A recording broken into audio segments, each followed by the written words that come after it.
लगता है जैसे कब्र में ले जाएंगे सब कुछ। बेटा, सच में डरा दिया मुझे। आप यहाँ पर क्या कर रही हैं? अगर मेरी जगह कोई और होता तो सुन लेता।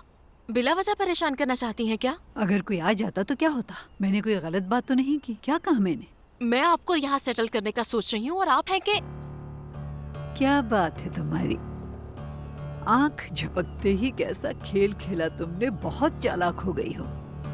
मेरा तो मुंह खुला का खुला ही रह गया। शाबाश हो बेटी तुम पर। देखा किस महारत से आपको इस घर में सेटल किया है मैंने। हाँ, क्यों नहीं। वैसे मैं भी एक बात सोच रही हूँ कि तुम मुझे अपने साथ क्यों रखना चाहती हो? बताओ मुझे कि तुम्हारे दिमाग में क्या चल रहा है इस वक्त। अरे अम्मी, आप भी ना। आपने इस घर में क्यों भेजा था मुझे? हाँ, तो इस बात का उससे क्या ताल्लुक है?